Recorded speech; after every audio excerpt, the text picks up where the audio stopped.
அன்பு மாணவ செல்வங்களுக்கு கலாபாரதியின் வாழ்த்துக்கள் கூடி. NCERTயில் கொடுத்துருக்கக்கூடிய ஒவ்வொரு ஃபிசிக்ஸ் ப்ராப்ளத்துக்கும் ஒரு காரணம் இருக்குது.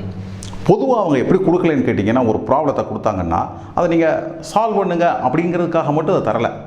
மாறாக ஒரு ப்ராப்ளம் அவங்க தரும் பொழுது அதன் மூலமாக சில உண்மைகள் நீங்கள் புரிஞ்சுக்கணும் அப்படிங்கிறதுக்காக அந்த ப்ராப்ளம் தர்றாங்க. இப்போ இந்த ப்ராப்ளத்தை நம்ம சால்வ் பண்ணுவோம். இந்த வீடியோவுடைய இறுதியில் நான் உங்களுக்கு என்ன சொல்கிறேன்னு கேட்டிங்கன்னா, இந்த ப்ராப்ளத்தை எதுக்கு கொடுத்துருக்காங்க, இந்த ப்ராப்ளத்தை கொடுத்ததுக்கான நோக்கம் என்ன அப்படிங்கிறத நான் சொல்கிறேன். இந்த ப்ராப்ளத்தை கவனமாக லெட் அஸ் ரீட். சில நேரங்களில் இதில் இருக்கக்கூடிய வார்த்தைகள் பார்த்து பிள்ளைங்க பயப்படுவாங்க. உண்மையில் பயப்படுறதுக்கு ஒன்றுமே இல்லை. மிக சுலபமான ப்ராப்ளம், கவனமாக வாசிக்கலாம். 1 mole of an ideal gas at standard temperature and pressure STP, under standard STP, occupies 22.4 liters. This is what is called as molar volume. Okay, what is the ratio of molar volume to the atomic volume of a mole of hydrogen? என்ன கேட்டிருக்காங்க கேட்டிங்கன்னா, ஒரு mole hydrogen எவ்வளவு இடத்தை occupy பண்ணணும், ஒரு mole hydrogen எவ்வளவு இடத்தை ஆக்குப்பை பண்ணுது, ஒரு மோல் ஹைட்ரஜன் எவ்வளவு இடத்தை ஆக்குப்பை செய்யணும், எவ்வளோ இடத்த பிடிச்சு வச்சுருக்கணும், ஆனால் அது எவ்வளோ இடத்த ஆக்குப்பை பண்ணி வச்சுருக்கு. Take the size of hydrogen molecule to be about 1 angstrom unit. why is this ratio is so large? அந்த ரெண்டுக்கும் இடையில் இருக்கக்கூடிய ரேஷியோ எவ்வளவு இடத்துல இருந்திருக்கணும், எவ்வளவு இடத்துல இருக்குது, இந்த ரெண்டுக்கு உள்ள ரேஷியோ ஏன் ரொம்ப அதிகமாக இருக்குது அப்படின்னு கேட்டிருக்காங்க. இது உண்மையில் பிள்ளைங்களா ஒரு இதுக்கு முன்னாடி கேட்ட ப்ராப்ளத்தினுடைய தொடர்ச்சி. இந்த ப்ராப்ளத்தினுடைய தொடர்ச்சி. இந்த ப்ராப்ளத்தில் அவங்க என்ன கொடுத்துருக்காங்கன்னு கேட்டிங்கன்னா, ஒரு ஹைட்ரஜன் ஆட்டத்தினுடைய சைஸ் என்ன பாருங்கள். It is given as 1 angstrom unit. அதனுடைய சைஸ் என்ன? Okay, it is 0.5 angstrom unit. அதனுடைய சைஸ் வந்து இட் இஸ் 0.5 ஆம்ஸ்ட்ராங் யூனிட். அப்படின்னா அது எவ்வளவு வால்யூம் ஆக்குபை பண்ணணும்னு கேட்டிருந்தாங்க. இதனுடைய கண்டினியூஷன் தான் இந்த ப்ராப்ளம். இதனுடைய கண்டினியூஷன் தான் இந்த ப்ராப்ளம். ஃபஸ்ட் அதனால் இந்த ப்ராப்ளத்தை எப்படி ஹேண்டில் பண்ணுறது நீங்கள் பழைய வீடியோ பார்க்கலாம். பட் ஒரு வீடியோவில் கம்ப்ளீட்டாக இருக்கணுங்கிறக்கா சார் இங்கே கொடுத்துருக்கேன். ஸோ ப்ராப்ளத்தில் கொடுத்துருக்காங்க, radius is equal to 0.5 into 10 to the power of minus 10. 1 angstrom unit is equal to 1 into 10 to the power of minus 10 metre. So volume is equal to 4/3 pi r cube. So 4/3 தெரியும், pi 3.14, r 0.5 into 10 to the power of minus 10 cube. So this is 5.234 into 10 to the power of minus 31 meter cube. இது ஒரு hydrogen atom எவ்வளவு space occupy பண்ணுது அப்படிங்கிறது. So 1 mole எவ்வளோ occupy பண்ணுன்னு கேட்டிங்கன்னா, you have to multiply it by number of molecules in 1 mole. So this is Avogadro's number.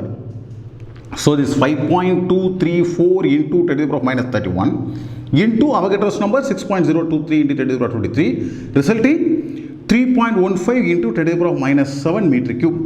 அர்த்தம் என்னன்னா, அதாவது ஒரு மோல் ஹைட்ரஜன் இவ்வளவு இடத்துக்குள்ள வச்சிடலாம். அஃப்கோர்ஸ் இது இடத்துக்குள்ள வைக்க முடியாது. திஸ் இஸ் எல்லாம் ஸ்ஃபியராக இருக்கு இல்லையா, வைக்க முடியாது, கொஞ்சம் கூட வேணும். பட் எக்ஸாக்டாக பிளேஸ் பண்ணிங்கன்னா இந்த மாதிரி என்ன செஞ்சிடலாம், நீங்கள் பிளேஸ் பண்ணிடலாம். இப்போ ப்ரெசன்ட் கொஸ்டினுக்கு போங்க. ஸோ ப்ரெசன்ட் கொஸ்டின் என்னன்னு கேட்டிங்கன்னா, ஒரு மோலார் வால்யூம் எவ்வளவு இருக்குது, ஒரு மோலார் வால்யூம் எவ்வளவு இருக்குது, it is given as 22.4 litre. அப்படின்னா என்ன அர்த்தம், இதுக்கு என்ன அர்த்தம் கேட்டிங்கன்னா, ஸ்டாண்டர்ட் டெம்பரேச்சரில் ஒரு mole of air molecule 22.4 litre இடத்த பிடிக்குது. லிட்டர்னா வேறு ஒன்றும் இல்லை பிள்ளைங்களா, 1000 லிட்டர் சேர்ந்தது 1 மீட்டர் கியூப். 1000 லிட்டர் சேர்ந்தால் 1 மீட்டர் கியூப். 1 லிட்டருங்கிறது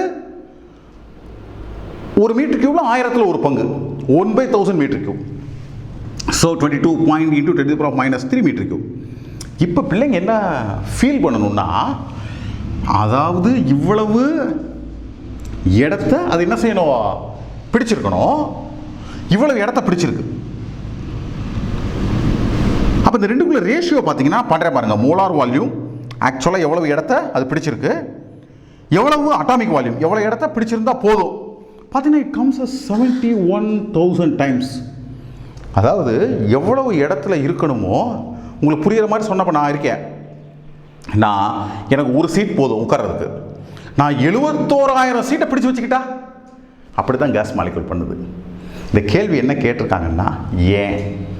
நான் முதல்ல சொன்னேன் இல்லையா, அது ஏன், அது கடைசியில் வரேன்னு இப்போ நான் வர்றேன். அப்போ நான் ஒரு சேர் எனக்கு போதும், ஆனால் நான் எவ்வளோ சீட்டை பிடிச்சி வைக்கிறேன், 71,000. அப்படின்னா அது என்ன அர்த்தம்? It is very simple. Reason என்னன்னு கேட்டிங்கன்னா, கேசியஸ் ஸ்டேட்டில் ஒரு கேஸ்க்கும் இன்னொரு கேஸ் மாலிகுலுக்கும் இடையில் இருக்கக்கூடிய inter atomic distance is very large. இது ஃபஸ்ட்டு இன்டர்பிரிட்டேஷன், ஃபஸ்ட்டு பிள்ளைங்க புரிஞ்சிக்க வேண்டிய விஷயம். ரெண்டாவது விஷயம் which is much more important, அது என்னன்னு கேட்டிங்கன்னா, இவ்வளவு ஸ்பேஸ் இருக்கிறதுனால தான் gas, particularly ideal gas is highly compressible. இவ்வளவு ஏற இப்படி கம்ப்ரஸ் பண்ணிடலாம். It is highly compressible. நீங்கள் ஆயிரக்கணக்கான இடங்களில் என்ன படிப்பீங்க, ஏர் இஸ் கம்ப்ரஸபிள் படிப்பீங்க. ஆனால் நமக்கு என்ன தெரியாதுன்னு கேட்டிங்கன்னா, ஒய் ஏர் இஸ் கம்ப்ரஸபிள் நமக்கு தெரியாது. அதுக்காக தான் இந்த ப்ராப்ளம் கொடுத்துருக்காங்க. ஸோ ஆட்டம்க்கு நடுவில் இருக்கக்கூடிய இன்டர் அட்டாமிக் ஸ்பேஸ் மிக அதிகமாக கேசியஸ் ஸ்டேட்டில் இருக்கிற காரணத்தினால தான் கேஸ் இஸ் கம்ப்ரஸபிள். இதை குவான்டிடேட்டிவாக நீங்கள் புரிஞ்சுக்கணும் அப்படிங்கிறதுக்காகத்தான் இந்த ப்ராப்ளம் கொடுத்துருக்காங்க. பிள்ளைங்களுக்கு இந்த ப்ராப்ளம் புரிஞ்சிருச்சுன்னு நினைக்கிறேன். ஏதேனும் சந்தேகங்கள் இருந்துச்சுன்னா கமெண்ட் பாக்ஸில் கமெண்ட் பண்ணுங்கள், சேனலுக்கு சப்ஸ்கிரைப் பண்ணுங்கள். உங்களை சுற்றி உள்ள எல்லாரும் எத்தனையோ பேர் இந்த நீட் எக்ஸாம், ஐஐடி ஜேஇ எக்ஸாமெல்லாம் நினச்சி பயந்து போராடிக்கிட்டு இருப்பாங்க. அவங்களுக்கெல்லாம் நம்ம சேனலை அறிமுகப்படுத்துங்க. உங்கள் அனைவருக்கும் கலாபாரதியின் அன்பு வாழ்த்துக்கள்.